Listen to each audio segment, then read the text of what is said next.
Hello everyone, this is Warhawk Beyond 2040 bringing to you another edition of the Wrestling Discussion Series.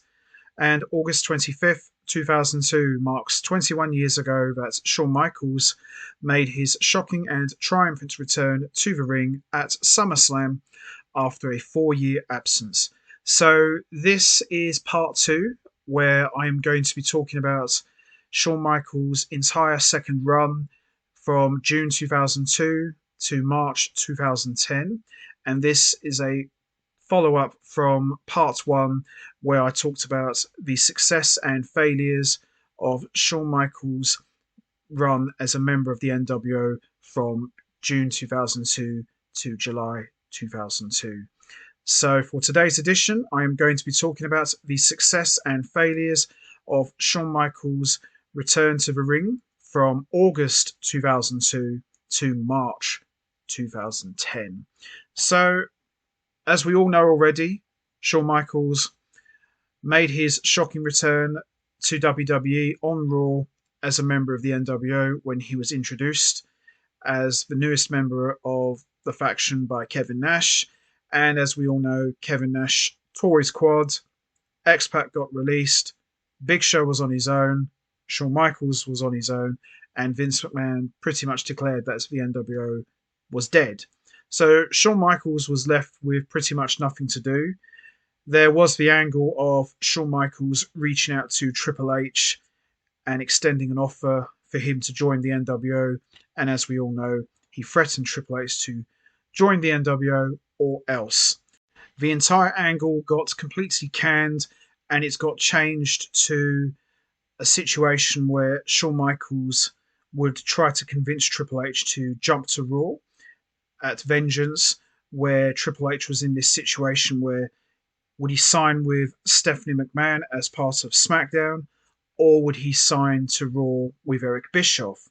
So Shawn Michaels was pretty much in the mix, trying to convince his old friend to come back to Raw for the sake of fun and friendship.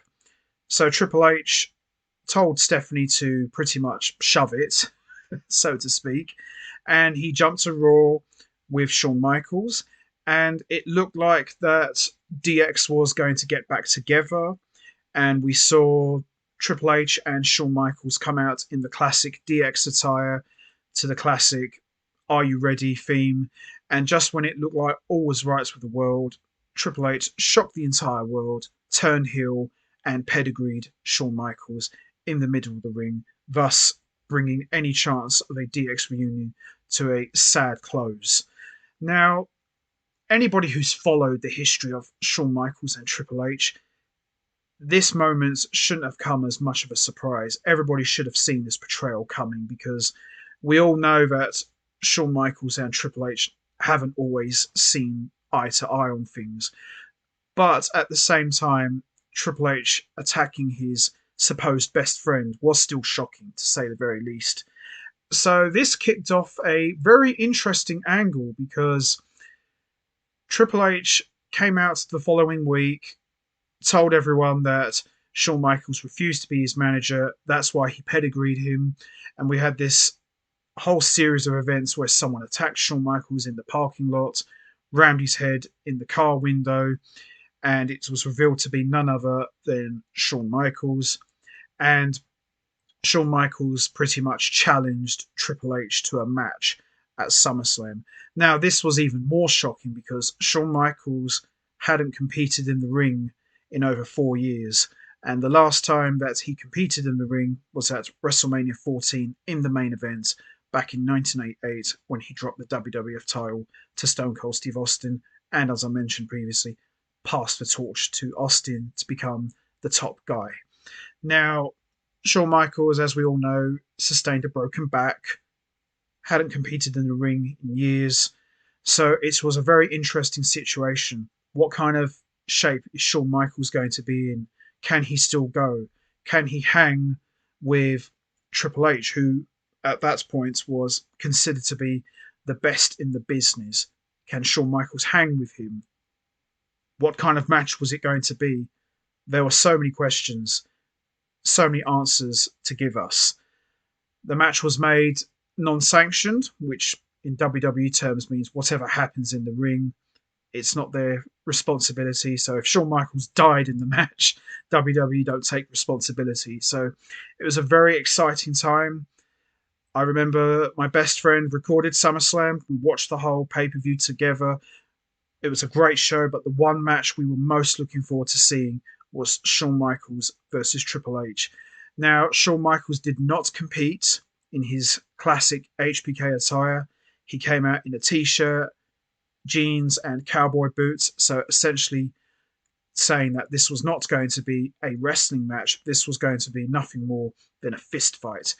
And I can honestly tell you, this match, Triple H versus Shawn Michaels, non sanctioned fight, was by far the best match of the entire show. Bear in mind, they had to follow classics like Edge versus Eddie Guerrero, Kurt Angle versus Rey Mysterio, Chris Benoit versus Rob Van Dam.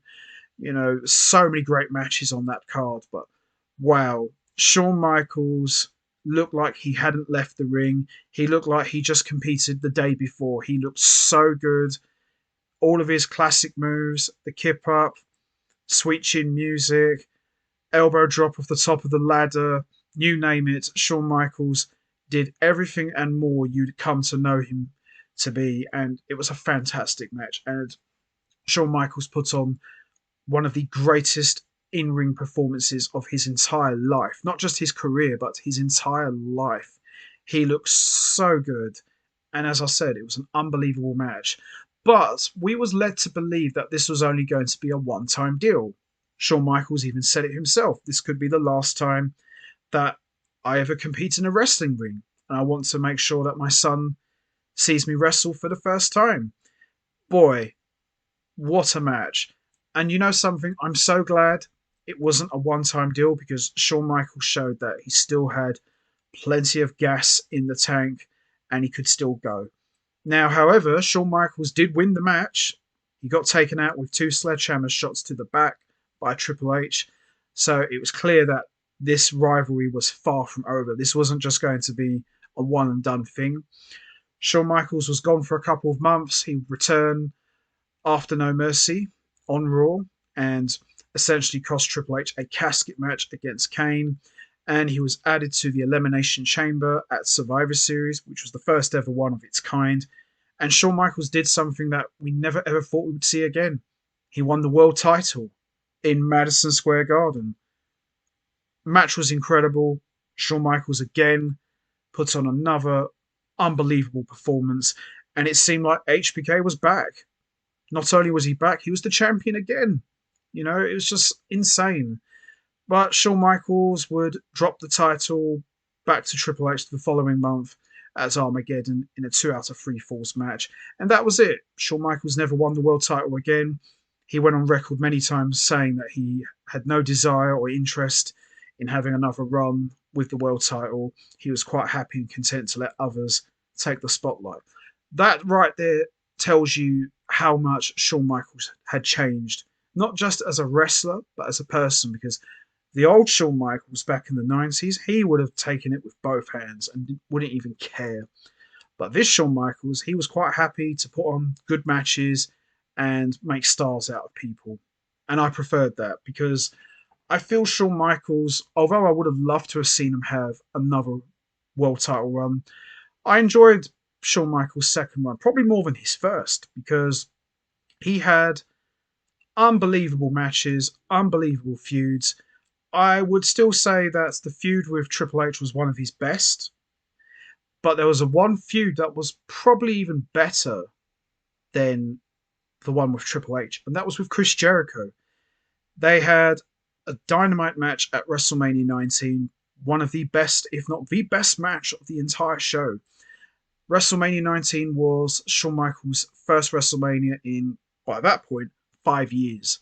He hadn't competed at WrestleMania since 1988, and him and Jericho, two guys who have never touched in the ring, they put on a wrestling clinic for the ages. It was unbelievable, and a good clean finish as well.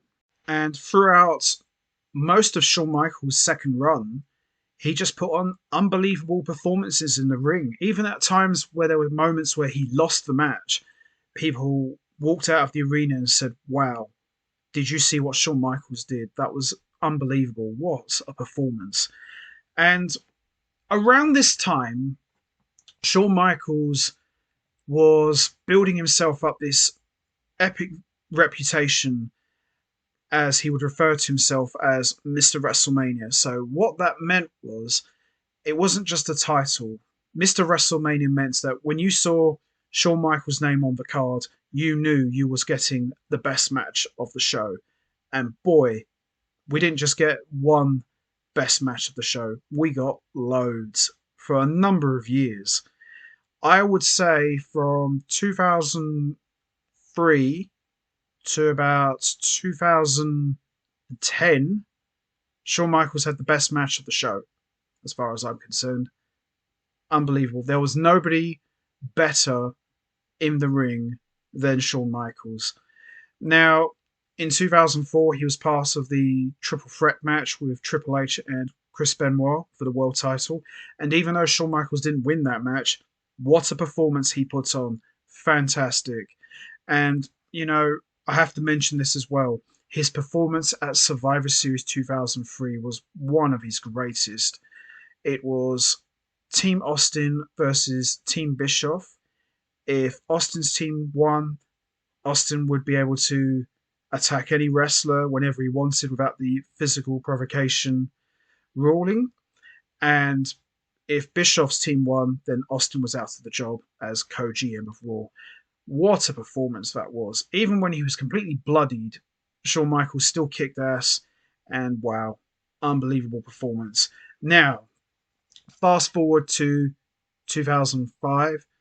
Shawn Michaels stepped into the ring at WrestleMania 21 against perhaps the greatest amateur wrestler turned pro, Kurt Angle. Now, I remember me and my best friend going into this match. We were absolutely excited. This was a dream match that he and I wanted to see since Shawn Michaels came back. We always talked about different dream matches. What about if this guy faced that guy? And I remember he and I both looked at each other and said, imagine if Shawn Michaels faced Kurt Angle. And we just looked at each other with pure chills, thinking, wow, that would be something. And when they finally announced that it was going to happen, we just completely lost it and said, this match is going to be the best match of the show. Even though it hadn't happened yet, we hadn't seen it yet, we just both know, oh, this match is going to steal the show. And boy, did it ever. This match was unbelievable. Bear in mind, two guys who have never faced each other, just like Jericho and HBK a couple of years earlier, never faced each other before. They put on the best match of the show. Angle and Shawn did the exact same thing. They went out there and tore the house down. Now Shawn Michaels lost by tapping out to Angle's ankle lock submission move, but we didn't care. It was just an unbelievable and fantastic match. One of the best WrestleMania matches ever. Now, by this point, in Shawn Michaels' second run of his career, he was already almost 3 years into his second run. So he made his return to the ring as an active competitor in August 2002. So by April 2005, so we're almost 2.5 years into his second run. And everything by this point was a complete success. For me, Shawn Michaels could put no foot wrong. He was just going out there and just having classic match after classic match. And he was having some unbelievable feuds. Now, the match against Hulk Hogan at SummerSlam, yeah, I wouldn't necessarily blame Shawn Michaels for it. I would say it was more Hogan's fault. And, people have debated about this, whether Shawn should have gone over or not. Quite frankly, I think, in my honest opinion, as a fan of HBK, Shawn Michaels should have won that match. Absolutely. Hogan wasn't sticking around. I respect Hogan for what he's done, but if Hogan knew he wasn't going to be sticking around, then he should have just laid down for Shawn Michaels, and Shawn Michaels should have beat him because he wasn't staying. But, it is what it is. It was a very funny and entertaining match. but I wouldn't say it was one of Shawn Michaels' best. I wouldn't say it was bad, but it is what it is. But what we did get out of it was something we hadn't seen in quite a while, a mini heel run from Shawn Michaels.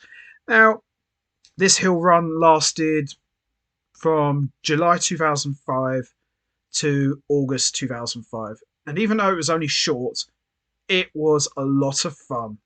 Now, Shawn Michaels super kicked Hogan after they had a tag match against Kurt Angle and Carlito, and it shocked me because since Shawn Michaels had come back, he'd been a babyface. He could do no wrong. He was a changed man. He wasn't venturing or teasing to go back to the dark side in any shape or form. He was just quite content to be there, having good matches and putting guys over, which was fine. I was totally cool with that. But deep down, I wanted to see the old HBK one more time. And we got that. Maybe not as crude as his 90s run, but we still got some of that old classic HBK that we know and love.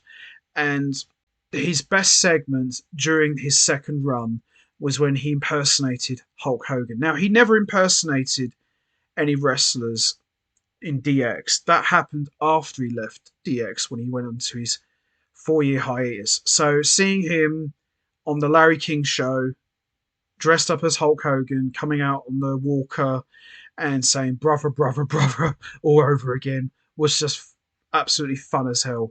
I truly believe if DX was still around at this time, this would have happened 100%. Now, after Shawn Michaels got done with Hulk Hogan, he mixed up with Chris Masters.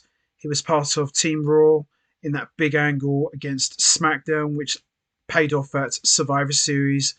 And then fast forward to 2006, and he was involved in a very bizarre feud against Vince McMahon, which, no disrespect to Shawn Michaels, I didn't really care for this feud much, especially with the whole God stuff involved. I just thought it was stupid. Not because of Shawn Michaels. I thought Shawn Michaels did the best he could, but nah, it wasn't for my liking. But the match they had at WrestleMania 22 was really good. I wouldn't really call it your Shawn Michaels classic, but it was fun to see Shawn Michaels beat the tar out of the boss, throw a little bit of crotch chop, DX style in there as well, dropping that elbow off the top of the ladder, and delivering some good old fashioned sweet chin music to the boss for the 1, 2, 3 count. Was it a classic match? No, but it was fun. But it was great to see, as I mentioned, watching Vince McMahon get the tar beat out of him. Now, this is where things get a bit interesting. Now, Triple H and Shawn Michaels, by this point, they'd been feuding on and off since 2002, and the initial feud lasted from July 2002 to June 2004. But they would still cross paths every now and then. Now, in June 2006, after a couple months of teasing here and there, Triple H and Shawn Michaels got back together and reformed DX. Now, this was the first time that the original duo had been back together in the classic DX attire since March 1998. And in all honesty, I still enjoyed the original DX run with Triple H and Shawn Michaels from August 1997 to March 1998 because it was so legendary and it was so groundbreaking. Now, the run that they had from June 2006 to January 2007, it was good. It was very entertaining, but it was a bit watered down because, Shawn Michaels was born again. He was a changed man, so he couldn't be the old HBK that we know and love from the 90s. But there were some very good stuff that came out of that period. I would say the best program that Triple H and Shawn Michaels had as DX during this reunion run was against Rated RKO, Edge, and Randy Orton, which lasted from October 2006 to January 2007. Shawn Michaels still kept the rivalry going as a 2-against-1 situation for a couple more weeks, but I really love that feud because DX went from being a comedy duo to a very serious DX, something we hadn't seen in quite a long time. And their feud with Rated RKO was very dark, very bloody, very violent, and menacingly personal. But I felt the rivalry got more stronger and better when Triple H got injured at New Year's Revolution and was taken out.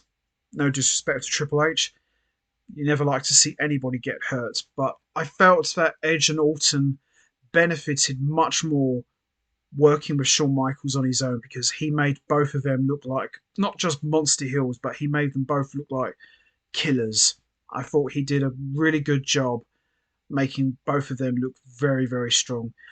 I felt when Triple H was in the mix, he kind of made them look a bit foolish, just a little bit. Like Edge and Orton were beneath him, just a little bit.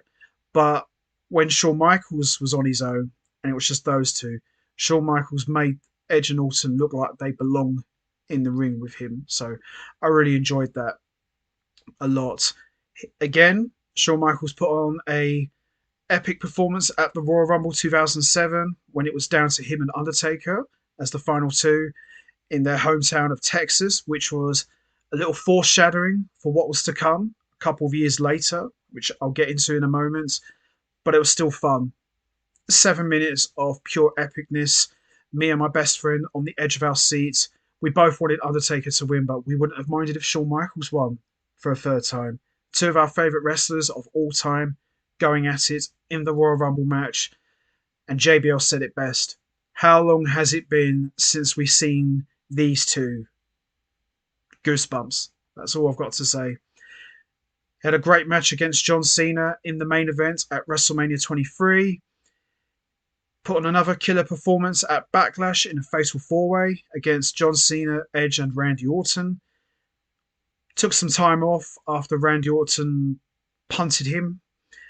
Had a great program with Randy Orton at Survivor Series 2007. Had a very emotional retirement match against Ric Flair when he retired the Nature Boy. That was great. For me, this feud that he had with Chris Jericho from April 2008 to October 2008, I think was the best feud of Shawn Michaels' career. I love the stuff with Triple H. I love the stuff he did with Jericho in 2003. I love the stuff he did with Angle in 2005. But I think this rivalry was really good. It's not something you see every day, an extended feud in wrestling, especially in the modern era. It's very, very rare. And boy, oh boy, what a story these two told every week on Raw. Now, on SmackDown, you had an extended rivalry with Undertaker and Edge. I enjoyed that rivalry more for the matches than the story itself because Vicky Guerrero was in the middle of it and I wasn't really a fan of that. But I still enjoyed their rivalry, don't get me wrong, but I think I enjoyed their matches more. Shawn Michaels and Chris Jericho had great matches, but I think they had the better story, in my opinion. No general manager involved, just two guys who hated each other trying to take the other one out. And Jericho was always in the belief that I'm right, he's wrong, but you're still cheering for Shawn Michaels. Why? Because he's the liar. I'm telling the truth, but you'd rather cheer for the liar and boo for the guy who's telling the truth. I love that stuff. I thought that was a great story. And Jericho, in my opinion, that was his best work. Definitely his best work, in my opinion. And I think out of that entire second run, this feud with Jericho, I'd put that up there with Triple H. You know, it was really, really good stuff. Some great storytelling. Although completely different, I still loved it. Definitely put it up there. I think I would probably put that in my top three HBK rivalries from his second run. Now we get to the meat and potatoes of the second run. For me, quite possibly the best match of all time. Undertaker versus Shawn Michaels at WrestleMania 25. Now, we hadn't seen Shawn Michaels and The Undertaker compete against one another since 1988. We saw them face one another in the Royal Rumble match in 2007. We got to see them mix it up again in the Royal Rumble match a year later. They teased it here and there, but we finally got it. And WrestleMania 25 for me was very special because it was the final WrestleMania that me and my best friend got to watch together. We didn't care much for the rest of the show, even though it was pretty solid, but this match for us was a huge deal. Two of our all time favourite wrestlers, The Undertaker and Shawn Michaels, at WrestleMania. No titles on the line, just two true legends and the cornerstones of the 1990s, putting on perhaps the finest wrestling clinic you will ever see. And it was unbelievable. A lot of people have said that Undertaker versus Shawn Michaels at WrestleMania 25 is the greatest wrestling match of all time. I can't argue with that. I can't think of any match better than this. They told an unbelievable story. The build up was fantastic. I loved it. And I'm so glad I got to watch it with my best friend. It was so special and so good. Now, during this time, Shawn Michaels had been back in WWE for almost 8 years. Pretty much everything was a success. Now, towards the end, Shawn Michaels won the tag team titles with Triple H as DX. Never got to hold the gold as DX members. So they held the gold for about a month, a couple of months, I believe, something like that. And even though Shawn Michaels lost against The Undertaker at WrestleMania 25, he could have retired on that match. You know, he said it was the perfect match. I say it was the perfect match. But Shawn Michaels decided that he wanted to face The Undertaker one more time at WrestleMania. Undertaker said no at first. Shawn Michaels kept pressing the issue, cost him the world title. Undertaker caved in and said, "You're on, I accept, under one condition. If I beat you, your career is over." So this set up for Shawn Michaels' retirement match at WrestleMania 26 in the main event. Unfortunately, I didn't get to watch it with my best friend because his health had deteriorated. So we didn't get to watch it together, so I watched it on my own. It was a great match. I still think WrestleMania 25 was better, but it was still good. After three tombstones, unbelievable. Undertaker beat Shawn Michaels to take his streak to 18-0 and thus retiring Shawn Michaels. A fitting bookend for perhaps the best run of Shawn Michaels' career. I loved his second run in the 1990s, don't get me wrong, but I think his run from August 2002 to March 2010 was his best. He may not have won a lot of matches, but the matches he had were fantastic. He put everyone over, he made everyone look good, and he got a second chance. He got to go out on his own terms. We won't talk about Crown Jewel in 2018. That's not canon. But for me, his last true match, which was a great one, was against The Undertaker at WrestleMania 26. Now, in terms of the success and failures of Shawn Michaels' 2002 to 2010 run, a complete success. What more can you say? A complete success. His NWO run was a complete failure, as I mentioned previously. But as I said, what we got after, unbelievable. I don't even recognise that little NWO stint he had because it wasn't worth talking about. No fault of Shawn Michaels. He was pretty much on board a sinking ship. But what he got to do after on his own, fantastic. So yes, I'm going out on a limb and saying Shawn Michaels' second run was a complete success. My top three favourite feuds from his second run was number one, Triple H, number two, Chris Jericho, number three, The Undertaker. Those were my all-time favourite feuds from that second run. Now, in terms of the best match overall, it's a tough one. He's had so many, but if I have to put my number one, it's got to be Undertaker versus Shawn Michaels, WrestleMania 25. And my second, I would put Shawn Michaels versus Kurt Angle at WrestleMania 21. And if I have to put a third one in there, I would put Triple H versus Shawn Michaels non-sanctioned match at SummerSlam 2002. And if I have to put a fourth one in there, Shawn Michaels versus Chris Jericho, WrestleMania 19. And if I have to squeeze a fifth one in there, I would probably put Shawn Michaels versus Ric Flair at WrestleMania 24. I thought that was a very good one. So that's my top 5 matches from his second run. Doesn't get any better than that. There's loads to choose from, but they're my top 5. And those 3 rivalries that I mentioned, they're my top 3 of all time. So that's going to be it from me. I'm going to wrap this up now. What was your thoughts on Shawn Michaels' second run in WWE from August 2002 to March 2010?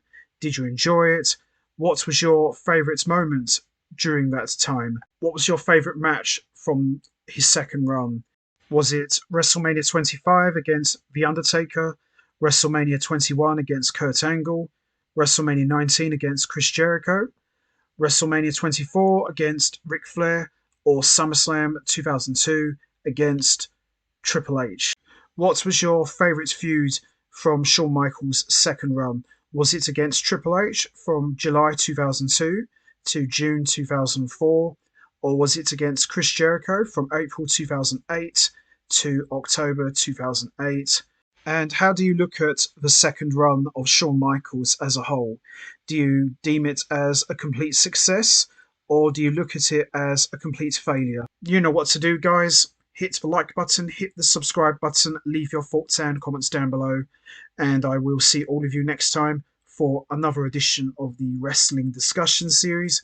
So until then, take care, everybody, and stay safe. And once again, as always, much appreciated. Thanks for listening.